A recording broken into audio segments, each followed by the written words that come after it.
धर्मेंद्र परिहार जी, देवास। राधे राधे। महाराज जी राधे राधे।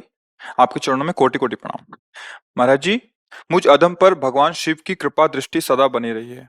मेरे हृदय से सदा शिव जी का नाम जप चलता रहता है और मैं सदा शिव जी का नाम ही जप करना चाहता हूँ। पर गुरुदेव भगवान, जब से आपका सत्संग यूट्यूब के माध्यम से ग्रहण किया है, तब से मेरे मन में जितने भी संकोच थे सब दूर हो गए। और गुरु भगवान, मैं आपके क्षण भर भी अलग नहीं रह सकता। पर गुरुदेव भगवान, अब मैं ना तो शिव नाम से अलग रह सकता हूँ और ना ही आपसे।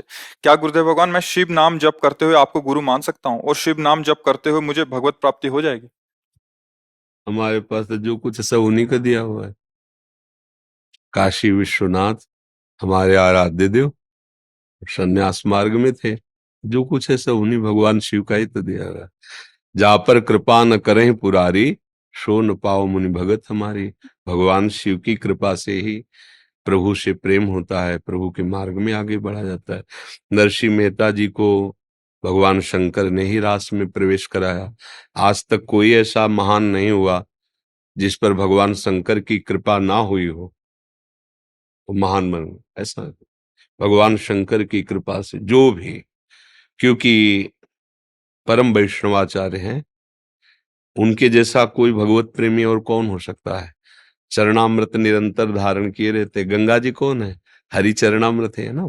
गांगम वारि मनोहारि मुरारि चरणच्युतम त्रिपुरारि शिरश्चारि। भगवान शंकर अपनी दृष्टि से भी गंगा जी को रोक सकते थे।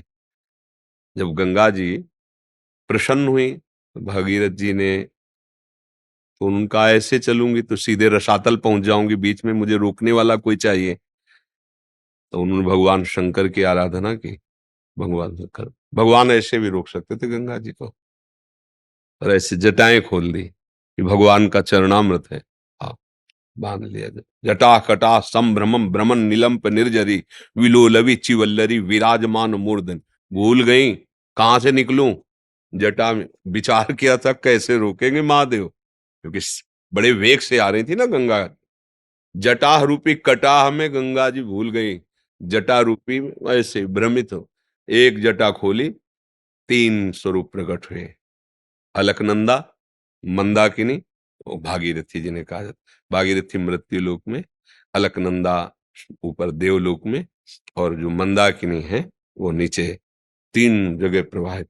भगवान शिव बहुत प्रेमी है। वो जब अपने जन पर कृपा करते हैं तो हरि भक्ति प्रदान। भगवान श्री राम जी अपनी अयोध्या में बैठकर एक बार बहुत करुणा करके नगर वासियों से कहा कि मैं हाथ जोड़कर सबसे कहता हूं, मेरी बात को समझ लो। औरौ एक गुपुत मत, सवै कहो कर जोर। शंकर भजन बिना नर, भगति न पावे मोर। भगवान श्री कृष्ण, भगवान श्री राम वही है, कोई दूसरे थोड़ी ना। कह रहे बिना भगवान शंकर की भजन वृत्ति के कोई मेरा प्रेम, मेरी भक्ति नहीं प्राप्त। शिवद्रोही मम दास कहावा, सो नर मोहि सपने नहीं भावा। तो इसमें तो कोई आश्चर्य या प्रश्न बनना ही नहीं है। भगवान शंकर को जब हम ऐसे करके पूछ सकते हैं, नहीं, अपने अंगूठे को लिंगाकार करके हम जल चढ़ा सकते हैं पूजन कर, या बालू का ऐसे बना सकते हैं, तो किसी को भी हम शिव मानकर पूजा करें तो उसमें हमारी भावना थोड़ी बिगड़ जाएगी। वस्तुतः भावना पुष्ट ही होगी, क्योंकि सब में वही शिव तत्व विराजमान है। चाहे उसे भगवान कहो, चाहे उसे हरि कहो, चाहे शिव कहो, नाम अलग है, रूप विविध है, तत्व एक है। समझ पा रहे हैं आप? एक बार श्री एकनाथ जी महाराज, महाराष्ट्र के बहुत बड़े संत हैं, बड़ी महिमा गाई गई रामेश्वर जी की। अगर गंगोत्री से लाके और रामेश्वर जी में चढ़ावे तो सीधे परम धाम का वो अधिकारी हो जाता है। प्राय भक्त लोग ऐसा करते हैं, तो वो भी भक्त मंडली के साथ महाराष्ट्र से गंगा जल लाकर रामेश्वर जी चढ़ाने जा। रामेश्वर जी के नजदीक ही पहुंच गए थे तो देखा एक पशु गधा ऐसे जबान निकाले तड़प रहा है। दिखाई दे रहा था कि प्यास से ऐसा नजदीक गए, तो सबने रोका भी, उनकी भावना समझ गए। अरे इतनी दूर से पैदल गंगा जल लाए हो, तो रामेश्वर जी तो 4 कदम में है, तो मतलब आप गधे को किसी की नहीं सुना। गए, गोद में ऐसे सर रखा, सब चले गए गंगा जल चढ़ाने। पूरा गंगा जल ही जो थी पिला दे। तो वहां जानते हो, वो वहां मूर्ति में जल चढ़ाए थे, यहाँ रामेश्वर साक्षात प्रकट हो गए। कहो सो कहाँ जहां प्रभु नाय। भाव किया तो गधे से रामेश्वर भगवान प्रकट, भाव किया तो कुत्ते से विट्ठल भगवान प्रकट हो गए। सब में भगवान है। फिर संत भक्त ये तो भगवान के स्वरूप ही है। कहीं भी अपने भगवान का भाव मान करके उसको भजन करे तो निश्चित भगवान की प्राप्ति हो जाती है। आपसे दीक्षा दीक्षा का मतलब जानते हो क्या होता है? हाँ, बस दीक्षा का मतलब कान फुकवाना के लिए नहीं होता। कान फुकवा लो और हमारी बात न मानो तो कुछ नहीं बनने वाला, कुछ नहीं बनने वाला। बात मान ली, सब कुछ बन गया। बात मान लो, हमारे लिए सब। हम देखो कभी, क्योंकि जहां से यात्रा हमारी करवा के लाए गए हैं ना, तो ऐसे शम से आए गए हैं, सम से। मुझे कुछ अलग नहीं है आज तक, अभी तक, आगे भगवान जाने, किसी भी ग्रंथ पंथ धर्म इतना भी मुझे अलग नहीं लगा। हाँ, ना समझ के कुमार्गगामी बनकर अपने धर्म को बदनाम करो, वो बात तुम्हारी अलग है। लेकिन महापुरुषों के, किसी भी संप्रदाय के, किसी भी धर्म के, ऊंची कोटि के महापुरुषों के जो वचन है, आप उनको पढ़ के देखो, एक मिलेंगे, एक। बीच में जो अपने लोग अपनी मानसिकता को थोप करके, वो बात अलग है। क्या सब मेरे प्रभु, सब मेरे प्रभु का ही विलास, दूसरा को आप राम बोलो, शिव बोलो, हरि बोलो, प्रणव बोलो, जो भी नाम जप करो, हृदय से कहते हैं, परम मंगल, परम आनंद हो जाएगा। अब जब कोई हमसे पूछता है कि तुम क्या चखते हो, तो हम कहते हैं राधा राधा। क्योंकि अब जिसको जो गुरु प्रदत्त स्वाद मिला है, तो हम तो यही कहेंगे अब राधा राधा राधा राधा।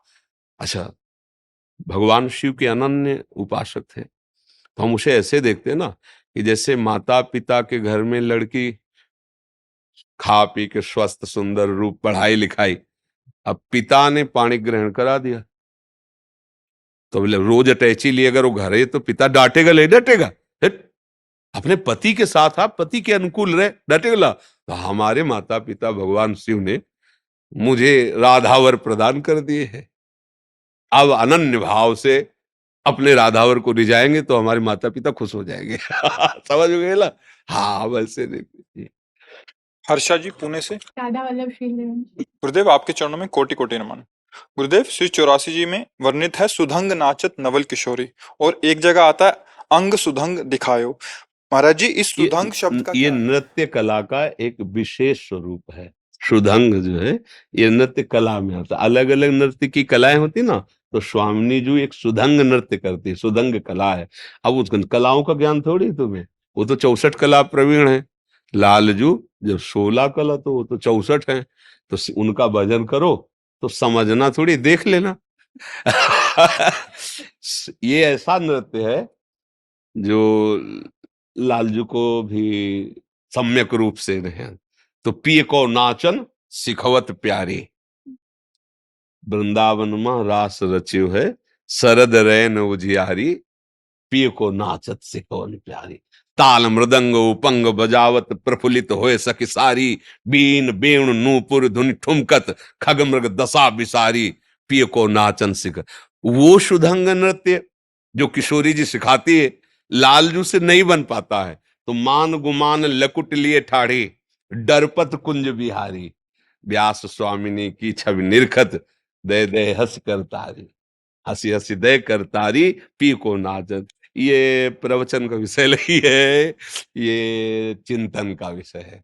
ध्यानस्थ होकर रसिक महापुरुष वो महाशोभा रस का पान करते थे। महाराज जी कुछ भक्तों ने आपके श्रीमुख से नाम चाहा है महाराज। फिर वही हम तो राधा राधा रटते, वृंदावन वासी राधा उपासी, जागृत स्वप्न सुसुप्ति स्फुरत में राधा पदाब्ज छटा, बैकुंठे नरके थवा मम गतिर नान्यास्तु राधाम बिना। अब चाहे नरक हो, चाहे स्वर्ग हो, चाहे अपवर्ग, राधा राधा राधा राधा के सिवा कुछ चले। हमारी जब पूछोगे, आप पूछोगे तो उत्तर वही मिलेगा। हमारी जब पूछोगे तो नस नस रोम रोम प्राण जीवन सब कुछ राधा राधा राधा। आपको जो गुरु जी ने दिया, जो पसंद हो, खूब नाम जप करो, सब मंगलमय है। हाँ, नर्क स्वर्ग अपवर्ग आस नहीं त्रास है, ना हमें मोक्ष चाहिए, ना मुझे नर्क से भय है। चाहे जितनी दुर्गति हो या सदगति हो, इसकी कोई परवाह नहीं। राधा राधा राधा। प्रीति न काहू की कान विचारे, मार्ग अपमार्ग बिथकित मन को अनुसरत निवारे। प्रेम किसी की मर्यादा नहीं रखता, जैसे ज्यों सरिता सावन जल उमगत, सन्मुख सिंधु सुधारे। जब बाढ़ आती है तो कोई रोक नहीं पाता, ये प्रेम बाढ़ है। राधा राधा राधा, जैसे भले वैसे नाम जप करो, यही परम मंगल करेगा, परम सुख प्रदान करेगा।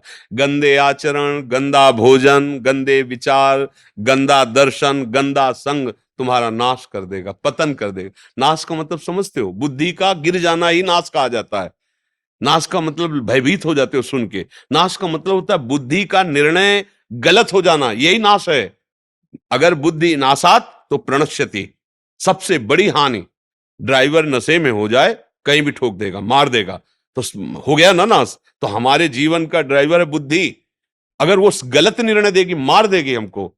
अब जरा सा 5 मिनट के सुख के लिए पूरे जीवन को फांसी में चढ़ा दिया। देखो ना, 5 मिनट के सुख के प्रलोभन ने ऐसा कर्म करा दिया कि फांसी पे चढ़ा दिया, गोली मरवा दी।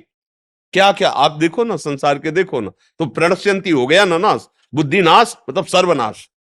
इसलिए बहुत सावधान, कोई ऐसा खान पान मत करो जो बुद्धि नाश कर दे, कोई संग मत करो, कोई दृश्य मत देखो, कोई ऐसी क्रिया मत करो जो तुम्हारी बुद्धि अगर नष्ट हो गई तो आपके पास कुछ नहीं रह गया। बोले मैं नहीं चाहता था, पर यार ऐसा कैसे हो गया, अब हो गया तो हो गया, अब उसका परिणाम भोगो। 1 मिनट की गलती, आजीवन कारावास। नहीं संभाल पाए, मान लो क्रोध किया, किसी की हिंसा कर दी, काम आया, कोई ऐसी गलत चेष्टा कर दी, कोई ऐसी, अब फंस गए, अब पूरा जीवन बर्बाद। 1 मिनट तुम्हारी बुद्धि ने तुम्हारे साथ धोखेबाजी कर दी, मारे गए। तो इसीलिए अब बुद्धि हमारी ठीक कैसे रहे? ईस भजन सारथी सुजाना। अपने ड्राइवर, सारथी ड्राइवर, अपनी बुद्धि रूपी ड्राइवर को, सारथी को अगर ठीक रखना है तो राधा राधा राधा राधा, ईश भजन। अपने आराध्य देव का हर समय भजन करते रहो, तुम्हारी बुद्धि को कोई भी माया नहीं खींच पाएगी। और नहीं तो एक क्षण में ऐसे आचरण बन जाते हैं कि पूरे जीवन का किया कराया सब कलंक लगे। मान लो आप 20 साल से सही चल रहे हो और 20 सेकंड चूक कर दी, 20 सेकंड आपसे ऐसी हरकत बन गई, आप, समाज 20 साल की आपकी साधना को देखेगा क्या ना? 20 सेकंड की चूक का होगा प्रचार प्रसार। ये नहीं हुआ कि बारे बहादुर पूरे जीवन लड़ता रहा, जरा सा लड़खड़ा गया, कोई बात नहीं आगे चलो, ये तो कोई महात्मा बोलेगा। नहीं तो 20 सेकंड का उसको पूरे आज जीवन का रिजल्ट खराब कर देगा। ये है नाश कि यार क्या हुआ मेरे दिमाग को, ऐसा क्यों हो गया, पूरे जीवन संभला रहा, ये क्या, आप कुछ भी करो गड़बड़ हो गया, ड्राइवर ने गाड़ी ठोक दी, अब तो फिर बस। इसलिए हर समय नाम, जैसे लोग कहते नाम क्यों जप करें? सही यात्रा चलने के लिए हमें ड्राइवर सही चाहिए। हमारी बुद्धि ड्राइवर, हमारी बुद्धि भ्रष्ट हो जाएगी। कैसी भ्रष्ट हो जाती है? जिन माता ने पाला उनको कटुवचन कह रहे हो, उनको मार रहे हो, उनको अनाथालय भेज रहे हो, कैसा तुम्हारा जीवन है? अरे प्राण, अपने शरीर बेच करके भी उनका पालन पोषण करो तो भी नहीं उरीण होगे। महाप्रभु चैतन्य देव अपनी माता से कहते हैं, मां अगर मैं अपने शरीर की चमड़ी को उतार के आपकी पादुका बनाऊं तो भी उरीण नहीं हो सकता।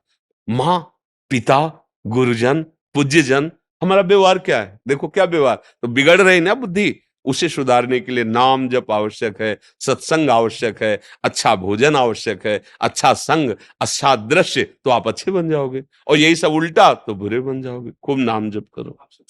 गणेश जी पूना से। गुरुदेव आपके चरणों में कोटि कोटि नमन। गुरुदेव, विद्या माया और अविद्या माया क्या होती है? देखो, अविद्या माया में ये मन, बुद्धि, अहंकार और 5 ज्ञान इंद्रिया, किसका प्रश्न है? समझ पा रहे हो? ये अष्टधा प्रकृति है। मन, बुद्धि और अहंकार। चित्त इसलिए नहीं लिया गया कि मनन का कार्य जो चित्त करता है वो एक ही बात है, चित्त और मन एक ही बात हो जाती है। बुद्धि का काम है निश्चय करना, भोगों में सुख है। अहंकार का कार्य मैं भोगता हूं, मैं इतना सुख भोगा, आगे भोगूंगा, ऐसा करूंगा, वैसा किया। मन का कार्य संकल्प विकल्प करना। और 5 ज्ञान इंद्रियों के द्वारा शब्द, स्पर्श, रूप, रस, गंध भोगा जा रहा है। ये 5 ज्ञान इंद्रियां और मन, मनाखष्टान इंद्रियां प्रकृति स्थान कर सती, ये माया में ही हैं। ये माया की तरफ ही आकर्षित है। विद्या, जिसे ब्रह्म विद्या कहा गया। ब्रह्म विद्या शास्त्र जो है, जो भगवत स्वरूप का बोध कराने वाले हैं, ये विद्या है, ब्रह्म विद्या है। ये इस अविद्या का नाश कर देती है और फिर स्वयं लय हो जाती है। जैसे कांटे से कांटा निकाला और खत्म, अब दूसरे कांटे की जरूरत नहीं। तो विद्या ने क्या किया, अविद्या का नाश करवा दिया। जब अविद्या का नाश हो गया तो विद्या की जरूरत ही नहीं है, क्योंकि जो हम है वही समझ में आ गया, खत्म, खेल हो गया। समझ में आया? दोनों, विद्या का प्रयोग केवल अविद्या के नाश के लिए है, और जहां विद्या का नाश हुआ, नाव की जरूरत केवल नदियां पार करने के लिए है, फिर कोई जरूरत ही नहीं है। तो विद्या और अविद्या दोनों, एक है विशुद्ध प्रकाश करने वाली और एक है अंधकार करने वाली, लेकिन अपना स्वरूप इस प्रकाश और अंधकार से बिल्कुल परे है। पर प्रकाश में ही हम देख सकते हैं, अंधकार में नहीं। इसलिए ज्ञान का प्रकाश हुआ और उसे समझ गए, अनुभव किया, खत्म। अब ज्ञान और अज्ञान दोनों से कोई मतलब नहीं, क्योंकि किसका ज्ञान कौन करे? जिसका ज्ञान करना था वो मैं ही तो निकला, मैं ही तो था। ये देहाभिमान से नहीं समझ में आएगा। इसलिए ये अष्टधा जो प्रकृति है, ये अविद्याकृत जो दिखाई दे रही है, और ब्रह्म विद्या, भगवत विद्या, भगवत आराधना, इसके द्वारा इस अविद्या का नाश हो जाता है। अविद्या का नाश हुआ तो जितना भी नाम रूप तुम्हें नानात्व में दिखाई दे रहा है, इसमें सब वही आत्मा, वही परमात्मा, वही भगवान विराजमान है। अलग अलग भाव से अनुभव होता है। ज्ञानी को यही अनुभव होता है कि व्यवहार की सत्ता नहीं, मैं ही मैं हूं। ये भ्रम से, कल्पना से संसार नानात्व दिखाई दे रहा है। भक्त को यह अनुभव होता है कि मैं भ्रम से ऊंच नीच, अच्छा बुरा मान रहा था, सब रूपों में मेरे भगवान ही तो हैं, ऐसा अनुभव होता है। तो बस समझ में आ रही बात तुम्हारी? जी, धन्यवाद। पतित पावन वैष्णव भगवान। घटिया घाट से आए हैं महाराज जी।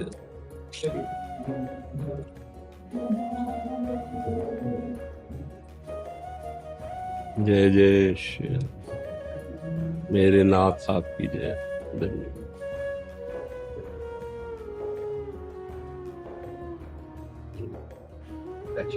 माता जी कुर्सी पे विराजेंगे? हाँ, हाँ, बैठ।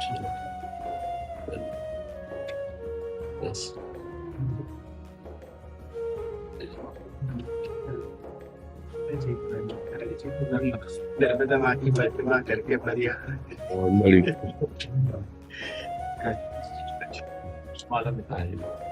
बस माता जी आप विराजो, आप विराजो, विराजो, बैठ कुर्सी पर।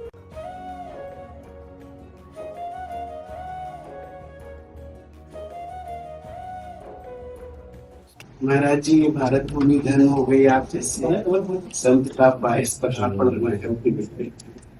कृपा सिंधु श्री लाडली लाल है। वो मच्छर को भी ब्रह्मा बनाते हैं, वो जड़ को चैतन्य कर देते हैं। सारा खेल उन्हीं का है। मसकें करें बिरंचियज, अजहि मसकते ही।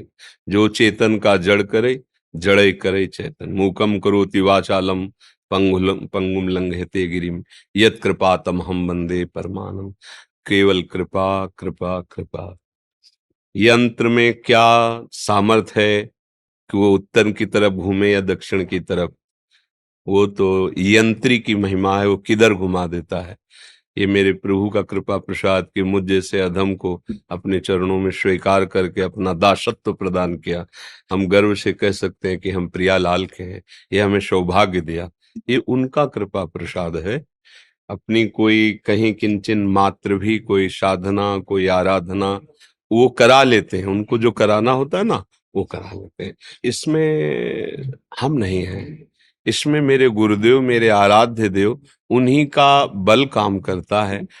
अपने तो एक कदम, एक श्वास भी नहीं ले सकते उनकी, है ना, उन्हीं की सामर्थ्य से है। तो उन्हीं का कृपा प्रसाद है।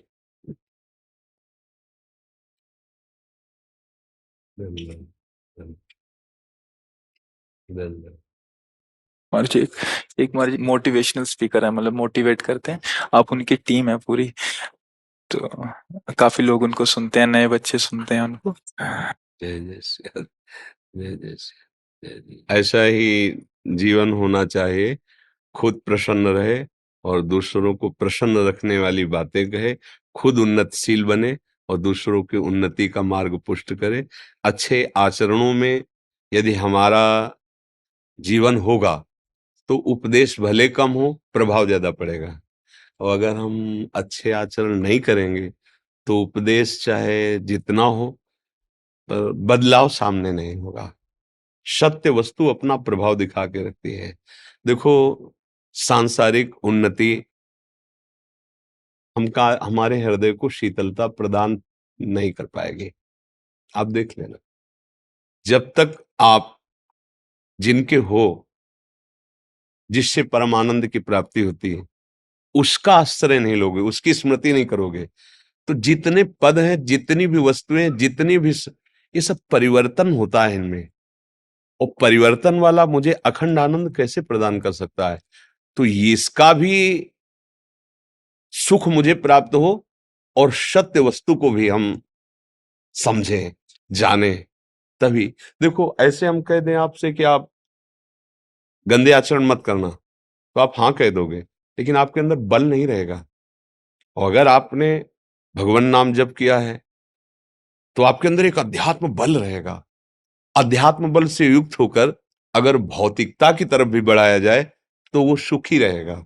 और अगर भौतिकता में केवल बढ़ाया जाए और अध्यात्म का बिल्कुल लेश नहीं है, तो आप देखो, बड़े बड़े पदों में, भौतिक पदों में पहुंचने के बाद आचरण गिर जाने के कारण भारी समस्याओं में फंस गए, भारी विपत्तियों में फंस गए। ये खुद आप समझिए और अपने मित्रों को, अपने समाज को हम ये बात समझाएं कि हमारा चरित्र भी पवित्र होना चाहिए। हमारी उन्नति तो हो सकती है लौकिक, लेकिन आप देखिए, आप तो पढ़े लिखे, आंख खोल के देखिए, पढ़ लिख के ऊंचे पदों में जाकर पर चरित्र बिगड़ गया तो संसार में बिल्कुल असम्मान ही असम्मान और अशांति ही अशांति। इसलिए सावधान, कोई व्यसन न करे, कोई गंदे आचरण न करे। हमारा जो वाणी का प्रवाह जाए तो उनको ऐसा भी सपोर्ट दे। सांसारिक उन्नति का तो ठीक ही है, लेकिन थोड़ा चरित्र भी पावन हो और अध्यात्म का भी हम प्रकाश डाले तो सब मंगल रहेगा। और आप सब नवयुवक हमारे भारत के भविष्य हैं। आप अच्छे आचरण वाले और अच्छे आचरणों का उपदेश करें। हाँ, अपने मित्रों को अच्छे आचरणों का उपदेश महाराज जी, प्रश्न जी। मन थोड़ा सा ऐसे रहता है, विचलित होता है चीजों को लेकर। अभी हम आपको बताया। देखो, हम आपको सारांश में बता देते हैं। हमारी दोनों किडनी खराब है, बहुत वर्षों से डायलिसिस हो रहा है, रात में नींद नहीं आती। कि हम अगर समस्या बताए ना तो आप परेशान हो, लेकिन आप हमारे इस शरीर को देख के बताओ क्या समस्या है, क्या परेशानी, क्यों? क्योंकि मैं प्रसन्न रहता हूं। क्यों प्रसन्न रहता हूं? क्योंकि मैं भगवान का हूं। बात समझ रहे ना? वही हम आपको समझाना चाहते हैं कि हर परिस्थिति में आप प्रसन्न रह सकते हो, एकमात्र भगवान का आश्रय लेकर यदि नाम जप करते हुए लौकिक उन्नति की तरफ चलो, कोई परेशानी नहीं। देखो, हम आप सबसे बात कर रहे हैं ना, अरे आप भी तो बात ही कर रहे हैं ना, आप भी तो व्यवहार में ही है ना, तो हम भी तो है ना। अंतर क्या है? आपने अर्थ का, बुद्धि का भरोसा रखा है, हमने प्रभु का भरोसा रखा है। अब क्या हुआ? हमारी बुद्धि जो हमें दुख है उसमें फंसा नहीं पाती। अगर अभी हम लौट पड़े अपने शरीर पे तो अभी चेहरा काला हो जाएगा, अभी उदास हो जाएंगे, डिप्रेशन में पहुंच जाएंगे। अभी कोई परेशानी नहीं, आनंद, प्रसन्न। क्यों? क्योंकि इस कष्ट में हमको बुद्धि नहीं फंसा पाती। कष्ट, वो जुगाड़ हम आपको बता रहे, वो सूत्र आपको बता रहे। जब अभी आपने प्रश्न किया ना, यही हम कहना चाहते हैं कि हाँ, एकमात्र भगवान का आश्रय जो आपको मस्त कर देगा। ऐसा नहीं, भला भयानक कष्ट में भी मस्त रखेगा। उदाहरण दूसरे का नहीं लेगा, हमारा आप लीजिए उदाहरण ऐसे। धन्यवाद, धन्यवाद, धन्यवाद, धन्यवाद, धन्यवाद। महाराज जी, आज भगवान के दर्शन हो गए। श्री राधे राधे। धन्यवाद, धन्यवाद। बहुत सुख मिला आपके दर्शन से, बहुत सुख मिला। हाँ, भगवान का अकिंचन दास प्राणों से भी अधिक प्यारा होता है हमें। आप बोले नहीं पर बस हृदय से प्यार है, हृदय से प्यार। अब ये सब कहने सुनने की बातें अलग होती है, प्रभु के चरणों का दासत्व ना, बस चुपचाप अपने स्वामी के भरोसे पड़े रहो। फिर देखो, हाँ, एक भरोसो, एक बल, एक आत्मविश्वास, बस ज्यादा कुछ पढ़ने लिखने की जरूरत नहीं, ज्यादा दौड़ भाग की जरूरत नहीं, स्वामी का भरोसा पकड़ लेने की जरूरत। यहाँ सुधर जाएगा ना, सब सुधर गया, प्रभु के सिवा कोई है नहीं, हमें किसको सुधारना है, हमें कौन सा धर्म बनाना है, यहाँ धर्म, यहाँ सिया राम जी, यहाँ राधे श्याम जी, यहाँ हमारे प्रभु विराजमान हो जाए तो जिधर देखोगे प्रभु ही प्रभु नजर आएंगे। हमारा संपूर्ण विश्व, भारत की सीमा नहीं, समस्त विश्व, समस्त ब्रह्मांड मेरे प्रभु के रोमकूप में वास करते हैं। अब उनमें किनका विरोध करें और किनको सपोर्ट करें, क्योंकि सब मेरे प्रभु की गोद में वास करते हैं। बस दास वही जो सबसे उदासीन होकर सदैव अपने आराध्य देव के चिंतन में मगन रहे। बड़ा सौभाग्य जो हरिदासों के दर्शन होते हैं। हाँ, अकिंचन भगवान को बहुत प्रिय है। अकिंचन का तात्पर्य होता है एकमात्र भगवान का आश्रय, किसी वस्तु व्यक्ति स्थान का कोई आश्रय नहीं। और फिर आप तो गंगा जी के पावन तट पर ही रह रहे। हाँ, बहुत, ये हमारी जैसे जीटी रोड होता है ना बड़ी गाड़ियों का, ऐसे गंगा किनारा विरक्तों का जीटी रोड है। प्राय विरक्त जल अपना जीवन ऐसे व्यतीत करते किनारे किनारे। तो संन्यास वेश में जब थे तो यही सब हमारा रूट था। घटिया घाट के इस साइड में भी संतों का वास है, सन्यासियों का इस साइड में ऐसे। तो इधर उस समय रामानंदी संत भगवान उसी आश्रम में आप हैं क्या? दास इधर को है, उत्तर के साइड में श्री दुर्वासा ऋषि आश्रम अपने राम जंगल की तरफ है। हाँ, जो बहुत, हाँ बहुत जंगल था। अच्छा अच्छा, वो तो पावन भूमि है, निर्मल भूमि, बस एकांत सेवन, खूब नाम जप, सुधार किसी का नहीं करना, अपना सुधार करना है। ये हम अपने स्वामी की चर्चा कर रहे हैं बस इसलिए। हम किसी को सुधार सकते हैं? नहीं नहीं नहीं भाई, हमारे स्वामी ने आज्ञा की, बोधयंता परस्परम कथयन्ति च माम नित्यम तुष्यन्ति च रमन। बस अपने को प्रभु का बना के और जीवन सौंप दो, बस सबसे बड़ी साधना यही है। धन्यवाद, बड़ी कृपा की, बड़ी दर्शन दिए, धन्यवाद धन्यवाद धन्यवाद धन्यवाद धन्यवाद। अब जी थोड़ा विचलित हूँ, मेरा स्थानांतरण हुआ है और तुरंत से जाने के लिए मन हाँ, पर अब क्या करोगे, ऐसी ड्यूटी में हो कि जहाँ भेजा जाएगा वहां जाओगे। निश्चिंत रहो, प्रभु का चिंतन करते रहो, और देखो अगर फिर कभी इधर वापस आने का अवसर मिले तो देखो, नहीं तो प्रभु का स्मरण करते रहो। हमारे राज्य की सेवा विभाग में हो, इसमें तो जहाँ भेजा जाएगा वहां जाना पड़ेगा, पर अच्छे बन के रहो, नाम जप करते रहो, भगवद आश्रित रहो, जहाँ भी होगे हमारे प्रभु कृपा तो करते हैं ना। हाँ, और जब कभी छुट्टी मिले कभी बिल्कुल बिल्कुल, आके जहाँ तक मन ऐसा लगा है कि कभी धन्यवाद धन्यवाद धन्यवाद धन्यवाद धन्यवाद।